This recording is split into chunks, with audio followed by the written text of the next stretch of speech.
month ago exactly, the government announced that £7 billion package for transport. They say they want to level up. What does that mean? We have heard these announcements, haven't we, time and time again, putting money towards projects to level up.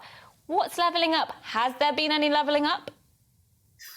What's levelling up? I mean, it depends on what... Each person has their own view on what levelling up is. For me, it's about moving spending infrastructure out of London, the southeast, to the Midlands and the north.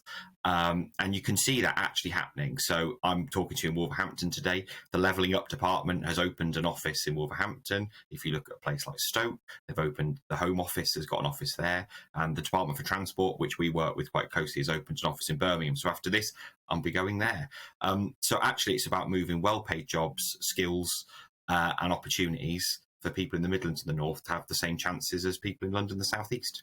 I get all of that. I suppose maybe one downfall could be if you have a cracking infrastructure, cracking transport. The fact is, do people want to live in Wolverhampton as much as they want to live in West Hampstead?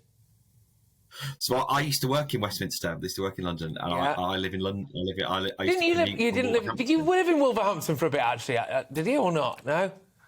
Yeah, so I live here now. So I lived in Kendal like you did, my friend, and I live in Wolverhampton now, and I used to commute down to Westminster. So, like, the honest answer is if you can live here and there are well-paid jobs, house prices are lower, and the opportunities are here, we just have to unlock those opportunities. There's no difference between Wolverhampton and West Hampstead. It's just the life chances sometimes for young kids there are better, and we have to level up those life chances.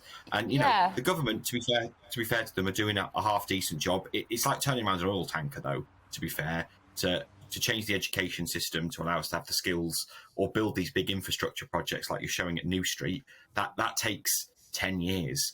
But the way to think about it, and your viewers to think about it, is it does unlock jobs, growth and investment quicker, because we keep engineers employed while we do the work. We employ surveyors, we employ people to start doing the work, and that's really critical. And one of the things that's troubled some of our viewers and listeners is the cost of transport. And Steve here from Leicester says trouble is with trains, there's nowhere to put luggage, you have to fight for seats, and it's too expensive for families, even with 50% off.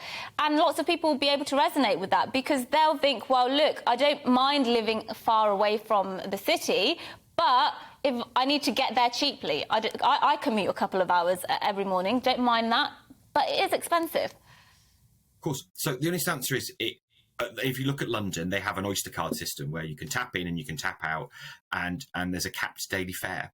They have that in London. We don't have that in the rest of the country. So one of our plans at Midlands Connect is to bring in an Oyster card system for the whole of the Midlands. So you can get on a bus, you could get on a train, you could hire a car, you could e-scooter if you wanted to, or hire a bike.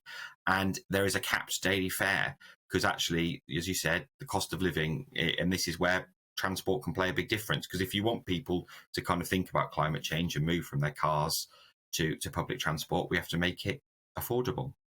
Welcome to the GB News YouTube channel. You can watch us live 24 hours a day, catch up on your favourite shows, and join in the conversation in the comments below.